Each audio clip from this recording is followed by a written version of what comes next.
Dan kita udah sampai di lab yang terakhir, lab ke-8 di modul kedua Linux Overview ini, yaitu lab 2.7.8, lab configure security features in Windows and Linux. Ini untuk labnya ya. Di lab ini terbagi menjadi 4 part, yaitu part pertama update Windows and Linux, part kedua Windows Local Security Policy, ketiga configure firewall rules, part keempat install and run application. Kita diminta required resource-nya Windows PC, CSL Lab Virtual Machine, dan Internet Access. Di lab ini kita akan mengupdate both Windows dan Linux system ya. Dan juga di Linux kita akan menginstal aplikasi ini, 2 aplikasi ini ya. Part pertama, update Windows dan Linux. Step 1, verify connectivity between DCSL Live Virtual Machine and Windows Host Computer. Kita diminta sebelum melaunch virtual machine ya, kita diminta untuk mengganti adapter 1 attach to-nya ke bridge adapter, oke? Ini kita split screen aja. Berarti ini ya di network, kita klik attach to-nya adapter 1 kita ganti ke bridge adapter. Oke, berarti ini kita start.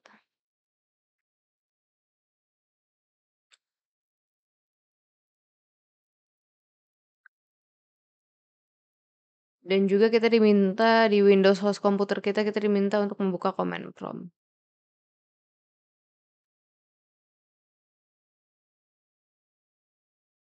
Oke. Sambil nunggu ya.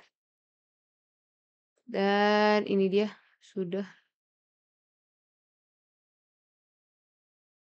Berarti ini kita split screen 3 aja ya.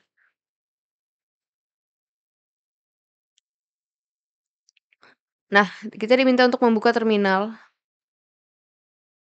Oke, sudah. Lalu untuk di terminal kita diminta untuk run IP address, sedangkan di Windows host kita minta untuk run IP config untuk melihat ya. Apakah kita sudah di satu network yang sama?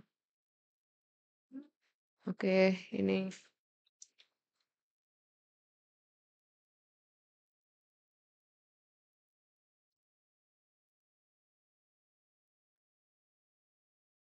Lalu kita ditanya IP address untuk CSL Lab-nya untuk di bagian Ethernet atau Telnet ini kita di sini ya 1.92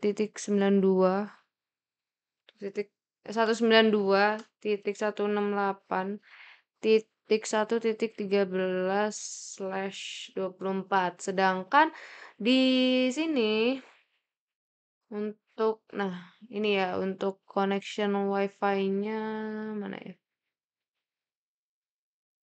Ini ya. 192.168.1.10. Ini menandakan bahwa kita sudah berada di dalam satu jaringan atau network yang sama, baik di lab virtual machine-nya, baik di virtual machine-nya atau di Windows host komputer kita. Lalu from the respective command prompt, ping website of your choice to verify that Windows host dan oke, dari command prompt-nya kita diminta ping google.com. Bisa ya?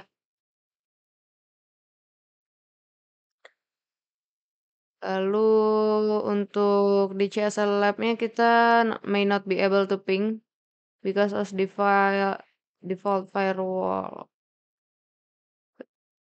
Tapi kita cek ya, ini apakah udah jalan WiFi-nya.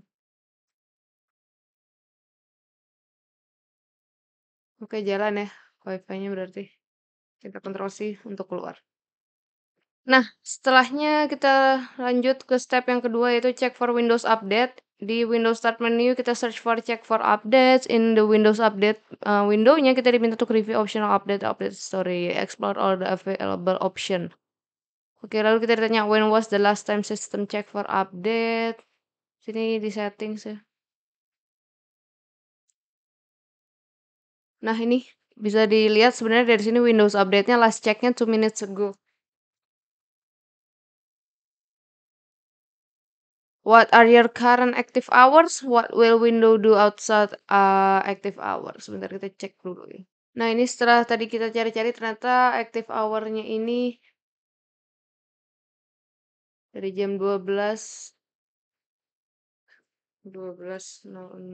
sampai 1.01. What will Windows do outside the active hours? Berarti ketika sudah di luar active hours, dia bi ketika sudah di luar active, maka Windows bisa restart. Karena ini dituliskan ketika dia ada di jam ini, mereka tidak akan restart your device during this hour. Nggak bakal mengupdate ya. Oke. Step ketiga, Linux update and upgrade. In the CSR lab, enter a command. Oh, berarti ini kita sudah kembali ke sini. Di CS, di lab virtual machine ini kita diminta untuk command apt-get to see list available.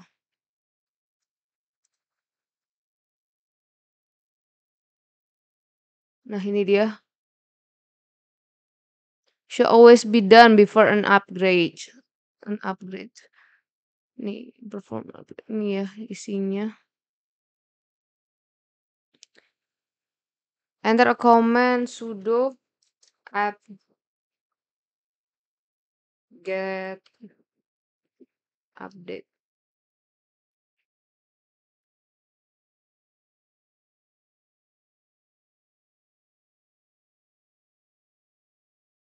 In the terminal, enter command sudo to retrieve and upgrade and currently installed package with new version available. This command will not remove currently installed package. If the newer version cannot be upgraded, no changes will be made to it. Enter password, reply when you ask to continue. This upgrade process can take a few minutes. Nah, ini lagi di-update ya, guys.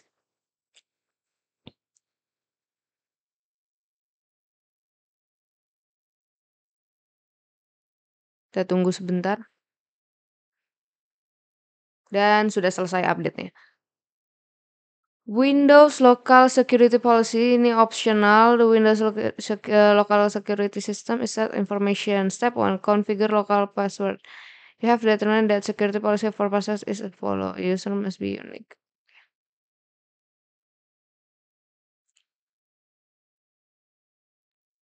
Navigate to administrative tool.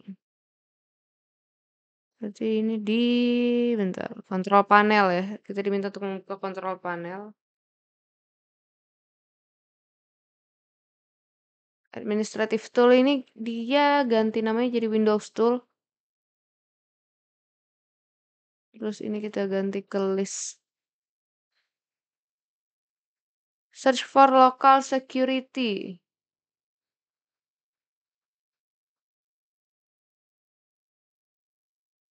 Ini ya.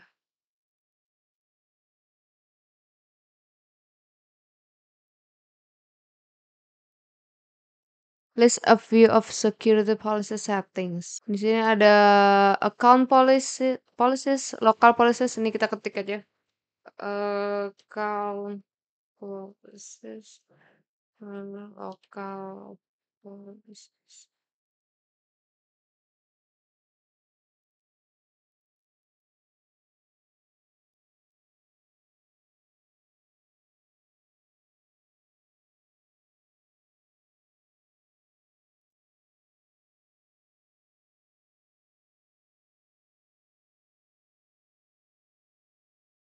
With advanced.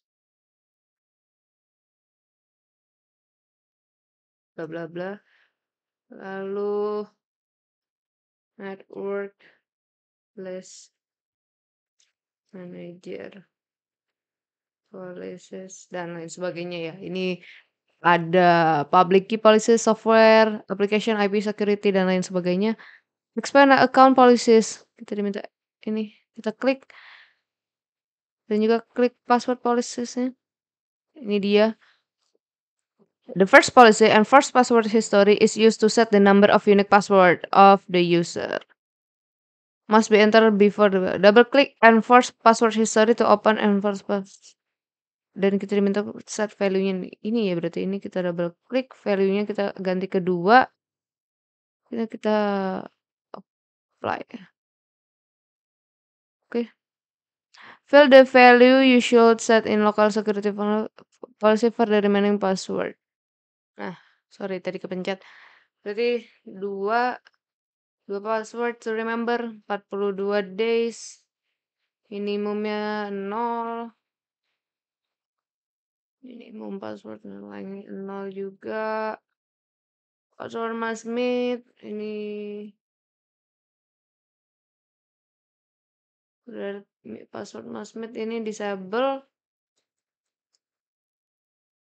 Store ini juga disable. Udah ya. Not the strong password using reversible encryption security setting should always be disabled. Yang ini harus selalu disable. Storing password using is essentially the same as storing plain text version of the password. Double click of each policies and set values according to your entries in the table below.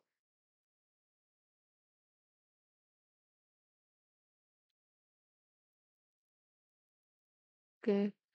Test the password security policy settings. Test your password settings by attempting to change the password. Try any password that doesn't meet the length of complexity. From start menu, change your password. Ini ya.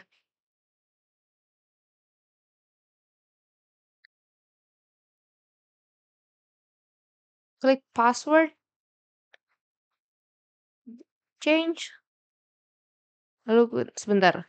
Lalu kita diminta untuk enter your current password. Klik next to continue. Ini kita change.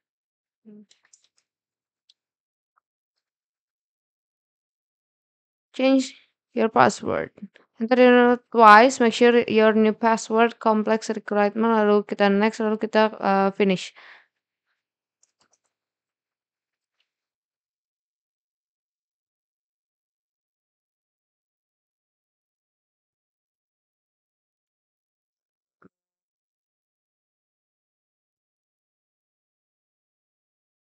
Oke, kita finish.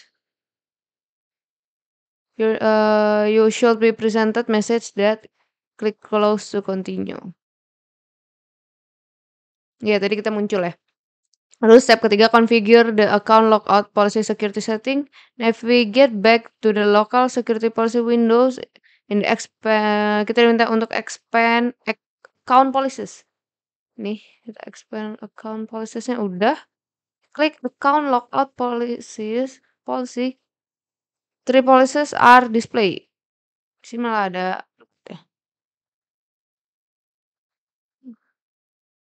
with their access to default, change a default settings to the following. A user must have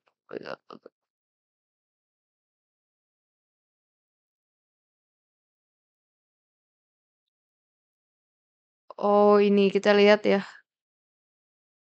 How long should the user have to wait before?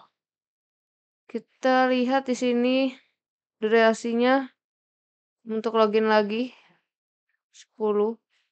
Reset account logout counter after 10 minutes. Berarti ini how long-nya adalah 10 minutes. Di atasnya juga account logout duration-nya 10 minutes.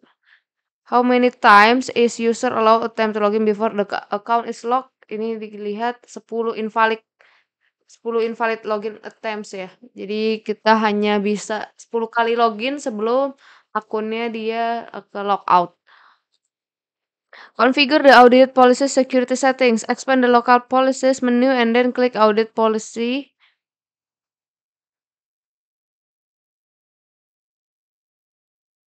Ini audit policy kita klik. Double click to open window for audit account login event. Nah, ini notice the checkboxes for success and failure. Ini ya. Click the explain tab to learn about the security setting. Click OK to close the properties window. Ya.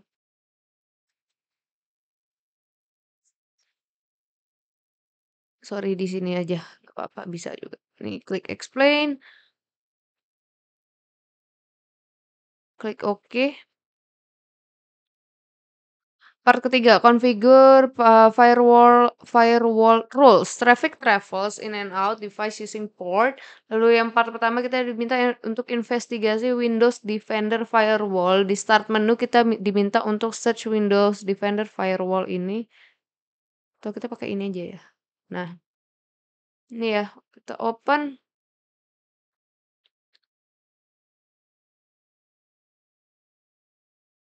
If you're not using Windows administered by organization, you may see the message for the security. Okay, what are the benefit of Windows Firewall? Jadi jawabannya setelah tadi kita lihat-lihat ternyata ini ya, saya dapat 5 keuntungan yaitu proteksi terhadap ancaman jaringan, filter paket, konfigurasi terpusat, lalu peningkatan keamanan sistem yaitu mencegah serangan yang dapat merusak sistem, lalu juga perlindungan privacy, ini yang paling penting, mencegah aplikasi yang tidak sah mengakses data tanpa izin.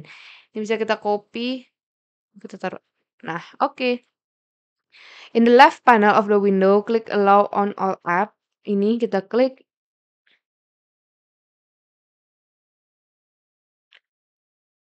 And the allowed apps and features in Windows, program and service that Windows Firewall is not blocking will be list. Ya.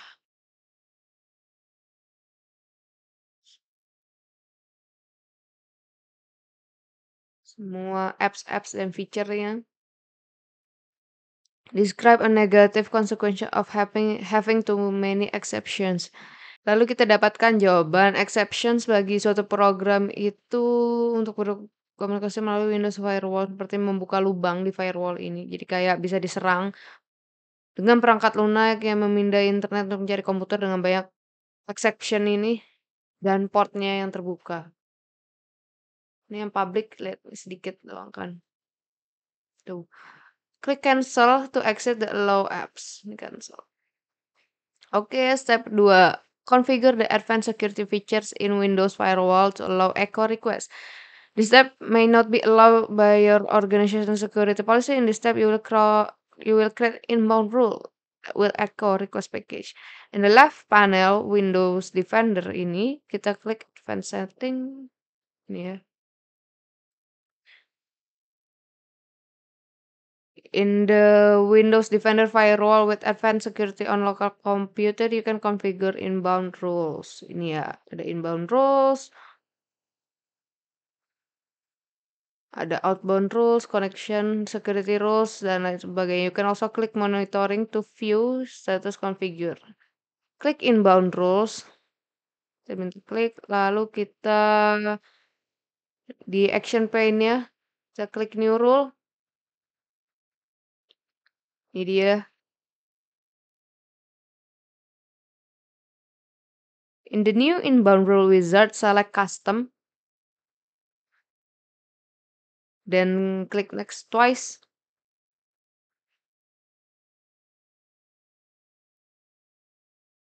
Berarti ini kita skip ya. Nah, di protokol type-nya select ICMP4 V4 and then klik customize. In customize ICMP settings ini kita klik select specific ICMP types. Nih. Nah, setelahnya select echo request ini kita klik, lalu kita klik OK. Klik next 3 times. 1, 2, 3. You should know to be a profile step. Ini ya. Bisa like public so the Windows PC not respond to an echo request. Oh ini. Kita di-select public ya.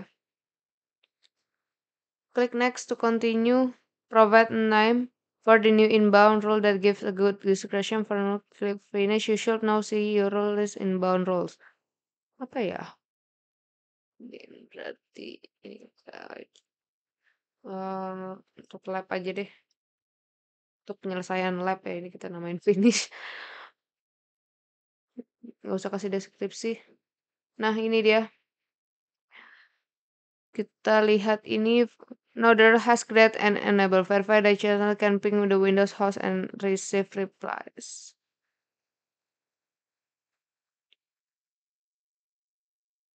Coba kita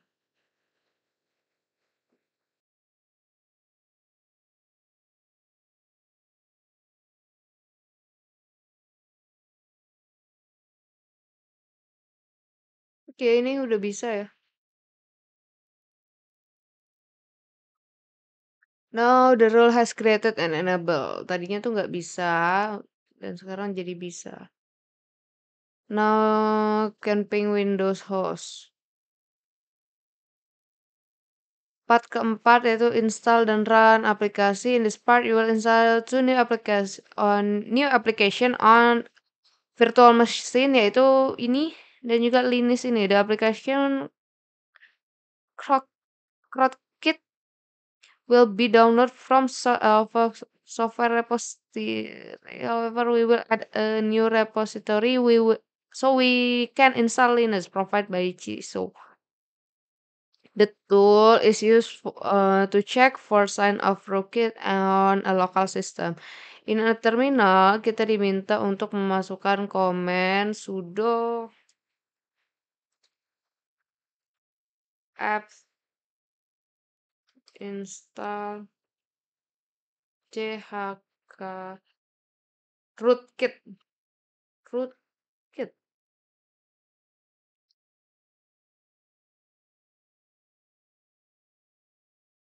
Nah, ini sedang download.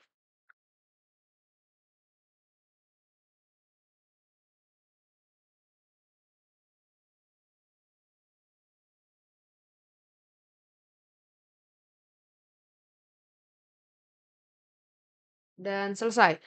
Kita diminta untuk ngecek ya, mengrun chk rootkit.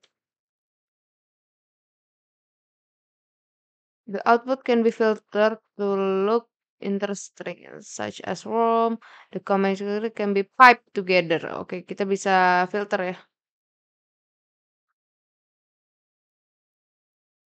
Ini kita Ctrl C untuk kita pipe alias kita filter yang mau kita cek itu adalah warm. Jaga rootkit grep.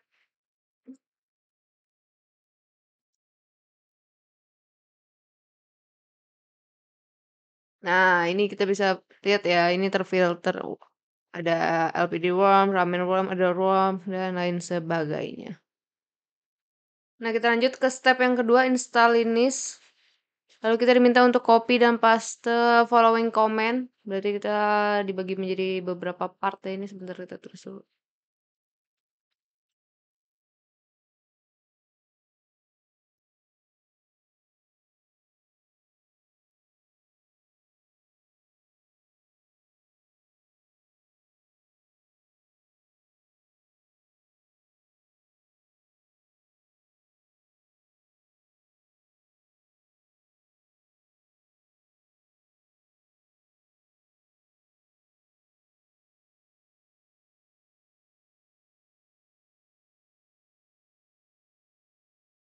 Oke, setelah kita kunci komen, oke, setelah kita copy komen yang pertama, maka dia muncul seperti ini, sama seperti prosesnya ya. Yang di kiri, lalu kita diminta untuk mengcopy lagi komen ini.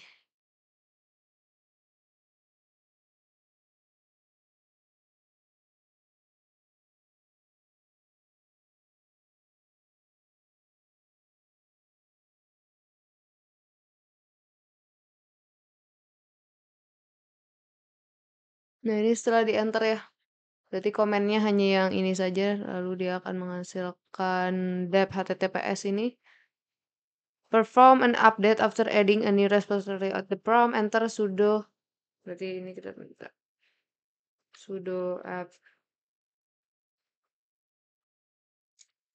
get update. Oh, sorry, sudo apt get update.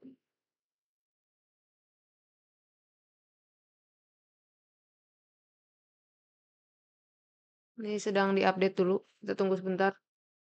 Setelah done, kita diminta untuk install.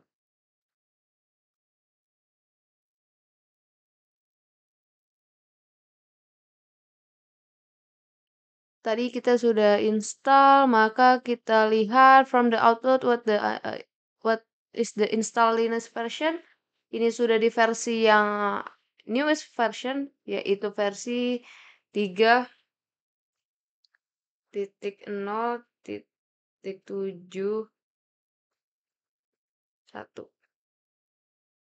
Sudah tidak perlu upgrade lagi karena ini sudah terupdate ya, sudah di server yang paling update.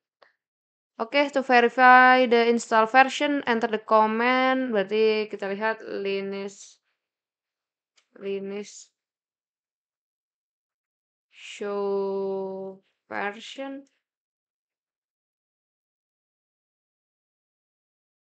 Nah, ini dia. 3.0.7 berarti ini ya. If you want to determine the last version provided by Chisholm, enter the following command. Kita cek sudo apt change policy. Oke, lihat ya, sudah di versi yang terbaru 3.0.7.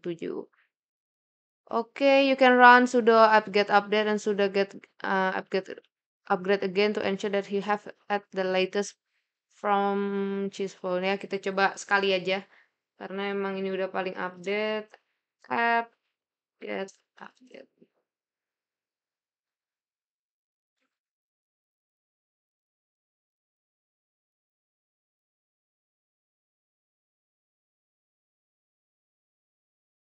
Sudo apt-get upgrade. Kita tunggu beberapa saat ya. Upgrade dulu dia. Oke, ini sudah selesai ya untuk proses upgrade-nya tadi. Berarti ini sudah di versi yang paling baru atau latest updates. Maka untuk lab configure security features in Windows and Linux ini sudah selesai. Sudah kita jawab juga semua pertanyaannya. Saya rasa cukup sampai di sini untuk pengerjaan lab tugas pengganti ETS. Apabila ada kesalahan, mohon maaf. Terima kasih. Wassalamualaikum warahmatullahi wabarakatuh.